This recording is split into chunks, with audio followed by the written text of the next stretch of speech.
Your call has been forwarded to an automatic voice message system. Hi, Foffit. You've reached Mel from Bella, the podcast that feels like a voice note from your best friend. Welcome to this week's episode of the podcast. If you're a new listener, I'm so excited that you're here. Welcome to the inner group chat. And if you are a returning listener, I am so glad you came back because we have so much to catch up on. Firstly, it's 20 degrees outside right now. I am in my summer wardrobe. I have a summer skirt on. Okay, and I don't want to say summer is here because I said this last time, then summer was not here, and that was a little bit embarrassing, but maybe summer really is here. So whilst you're listening to this podcast, I want you to take a moment to either get yourself a nice drink, get into a comfy position, maybe you're even cleaning the house, maybe you're going for a walk. I want you to do the thing that you want to do whilst you're listening to this podcast episode. Personally, I love listening to a podcast and cleaning the house.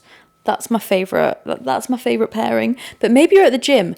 My boyfriend thinks I'm weird for listening to podcasts at the gym, but honestly, doesn't bother me. Doesn't bother me in the slightest. It was a bit weird when I ran really far. Like I think I did a 10k and listened to podcasts, and honestly that wasn't very motivating. So I don't know if the podcast hits then. Maybe it's because I don't try super hard at the gym sometimes. Maybe that's the real crux of the issue. But anyway, I hope you're doing what you want to be doing, and I hope you carve out a little bit of time for you today. Hope you have a nice little drink by the side of you, whatever that may be, and I hope you are sitting comfortably. Because we have a lot to catch up on. Now, this week's podcast episode, we're going to talk about relationships. Because one of you guys wrote in for my advice column, and you wrote about how you're finding your long-distance relationship hard, and it's really just like reminded me about all of the trials and tribulations of long-distance relationships, because they are difficult and they are tricky and they take a lot of work. And I feel experienced on the matter. I've had 2 quite long relationships.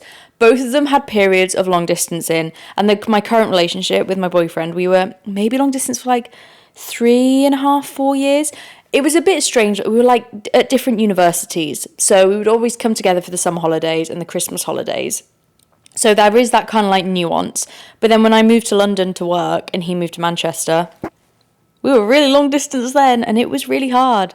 And I don't see a lot of people talking about it, especially now I'm at this position where like we did the long distance and now we live together. And I remember being long distance, just really wanting to find couples and relationships who'd actually made it. I saw so much online about people who had broken up, who hadn't made it, who hadn't got through that kind of like the uni years, but I didn't see much about people who had. And so that's why I kind of want this podcast episode to be for you, to kind of give you some hope, but also some reality checks, because guys, it was really difficult, and you know, we got through it, but there's not a lot of things I would do differently, but I just feel like there's things I learn whilst going through it that I'm going to pass on to all of you. But before we get on to that, we need to do the life update part of the podcast. I am so into my half marathon training now that I've bought a new pair of trainers. And I'm going to walk and collect them at the end of the day because they have just arrived at the lockers where, you know, you can go in. I put it into a locker because I am scared it's going to get stolen. But I've bought myself some new trainers and I'm very excited. I am very, very excited. I went for the Asics. I don't really know. I just really like the colour of them, to be honest. Sue me. I just really like the colour of them. Sometimes you just got to trust in the trainer manufacturers that they know what they're doing.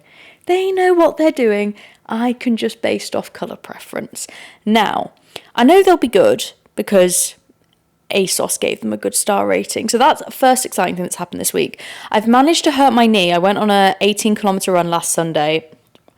Giving myself the goal that I've given myself was slightly like, it's getting to the point where training is actually hurting me now. My hip hurts, my knee hurts, my other hip started hurting. So I am ready for this half marathon to be coming now. I am ready for it to be over, slightly. I think it's just the amount of training that you have to do.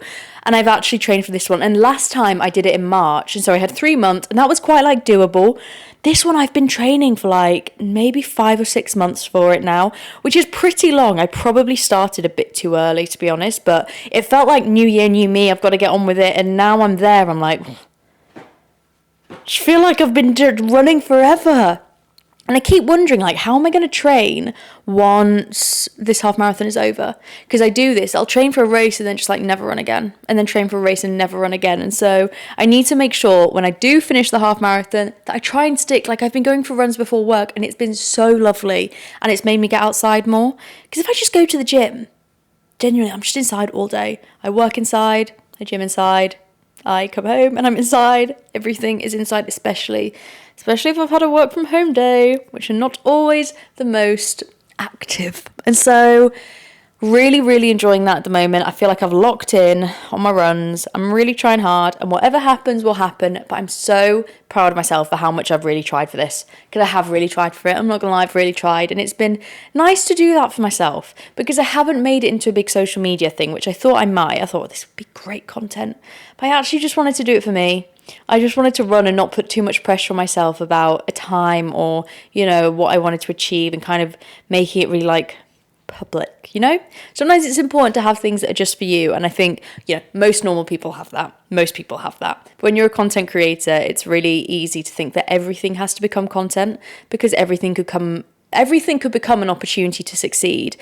But I think when you're doing that, and when you're creating content about things like personal goals that you have, it can be really motivating, but it can also be really demotivating, because if the content flops, then it takes away from some of the joy of that experience, and I didn't want that. It sounds silly, but like the way my brain works is very numerical.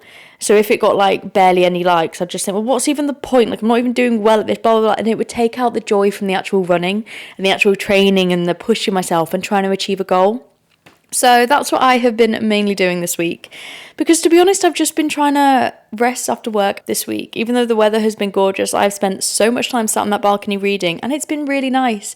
I've had one of those weeks where I felt like there's a lot going on, and I just haven't had the capacity for that much more, and so allowing myself to have loads of downtime has been absolutely needed. And often in my evenings, I try and like cram content in and make sure that I'm like editing as much as I can. But this week I did it a bit differently, and I've just given myself the Friday to try and get as much as I can done, and it's actually been really good. It's been really positive, and it's made me feel much more ahead about like everything that I have going on. So I think like little bits of editing throughout the week, that is a bonus thing that I will try and continue. But other than that, I'm going for a barbecue tonight, because 20 degrees, guys, got to make the most of it. Tomorrow, going to go for a walk or a hike. I just need to be outside. And Sunday, I need to clean the flat, but I really can't be bothered. I wish I was one of these people that's like really clean and tidy all the time. I'm like organized chaos. That's how I describe myself, and it's fine.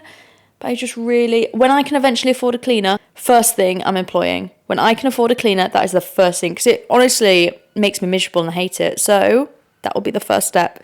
But anyway, that is enough of me talking about my week. I hope your week has been well, and I hope your week has been good.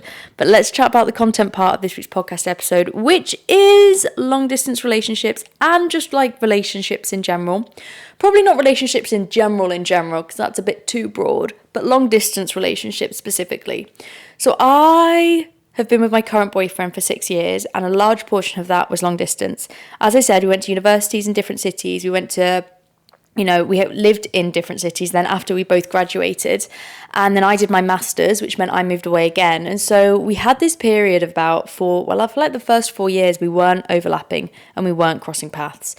And someone wrote into the Substack. I have an advice column on my Substack, if you didn't already know, and that's where I've taken the question part of this week's podcast. I have now moved it into the advice column, and so if you do want to write in and have that interaction, you still can. It's just part of the Substack advice column now. And so someone wrote in, and they were just talking about how they are having a hard time right now in their relationship. They've been long distance and they're struggling with matching each other's communication styles. He's being really distant. He's not really being in touch that much. And when he's not that in touch, then he feels really anxious, and she feels really anxious and quite stressed about it all. And then it's just like this vicious cycle of not knowing, is this right? Is this wrong? Is this bigger problems? Is it my anxious anxiety? Is it my anxious attachment style? Like, what is the bigger thing here? And knowing when to reach out and ask for help, and whether to face if this is actually something bigger. And I think firstly with long distance relationships, they're a very unique type of relationship, because it got to the point where I felt like I was living my life and he was living his life, and then we had this like third life together. And that third life together was like whenever we'd meet each other, and that would be like perfect, ideal, dream life.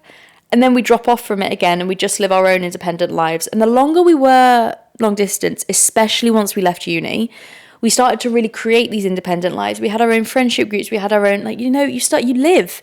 Just because you're not together doesn't mean you're not going to create like a good friendship group, have good networks. You're still going to do things, because majority of your weekends are spent without them. And so you're not single. I'm not saying you're single, but you have this independent lifestyle that if you were in a relationship living together, you wouldn't have it so much. You'd be much more kind of living with someone in the relationship. Maybe you wouldn't, but I would have been. That would have been what our relationship would like. We'd have more had a like coexisting relationship rather than two independent relationships and this joint relationship that happened like once a month or once every 2 months. And it was really hard. First off, I found it hard jumping between those two lives. I don't know if it's like the ADHD and struggling with change or struggling with how to like manage both of those things, but I found it really hard having this one life and my routine that I would be doing, and then all of a sudden everything would have to change and I'd have to live out of a suitcase for like 5 days and then coming back home, and it would just be really disjointed. And the same like vice versa. Whoever was traveling, the other person would then have to fit into their lives, and you know, everything is not set up for that other person because you are living your life, living in your own room. It's not shared. And so that's the first step that is difficult, is that you're not living this life together. You are living separate lives and then coming together. The second thing that is difficult is constant FaceTimes and texting. Honestly, it got to the point where I just hated FaceTiming. And not because I didn't want to chat, but just because, like, at the end of the day, I'd be really tired from work. It might have been, I don't know, I just would have been exhausted. And then to have to FaceTime someone. When you're FaceTiming, right, okay, let's pretend we're watching TV or something. We're not chit-chatting, we're watching TV. We're just relaxing, but it's nice being with that person. It's nice having that person there. It's nice hanging out, doing that thing together. But you don't have to talk all the time. But you can't just sit on FaceTime in silence.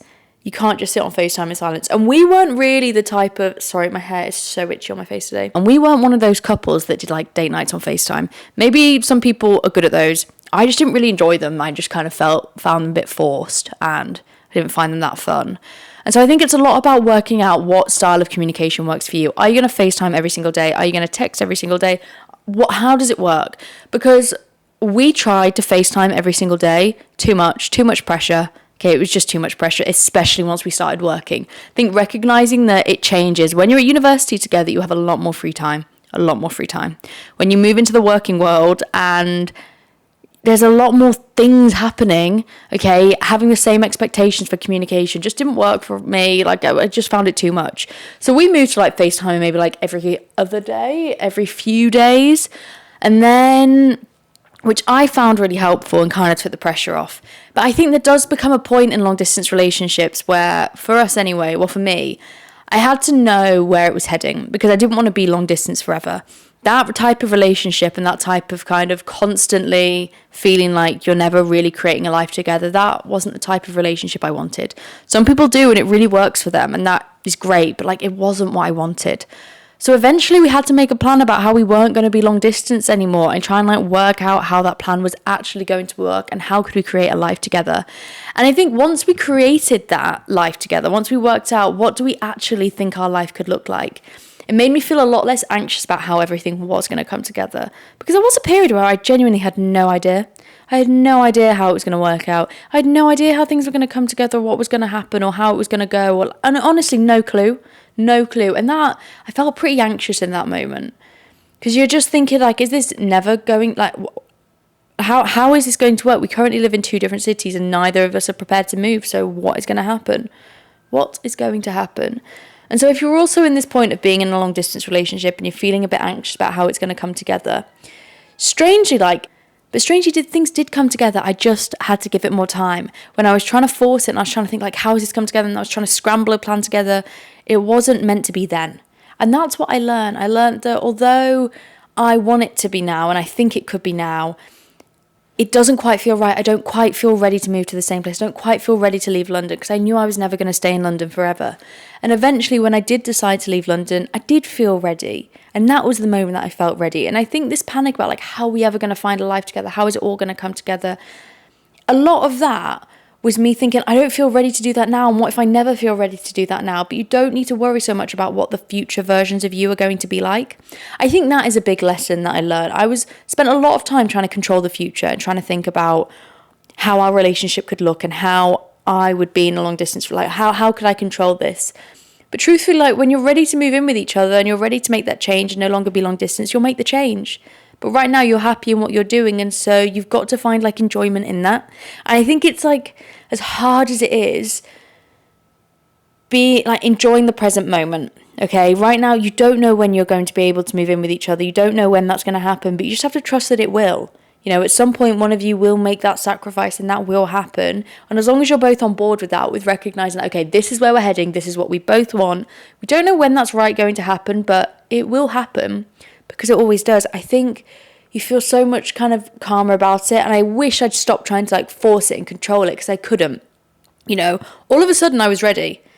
I don't know what changed. It was a culmination of different things, but all of a sudden I was ready. And moving was an exciting next step. It wasn't like I'm really not ready and I feel trapped and I feel pulled into a direction I don't want to be. It wasn't that.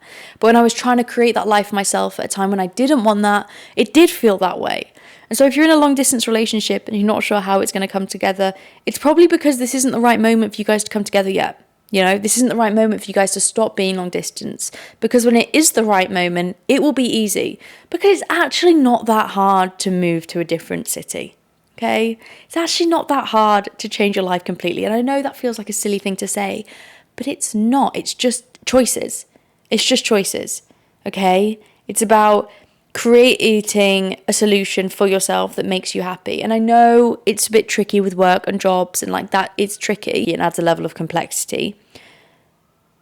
But once I decided that's what I was doing, things fell into place.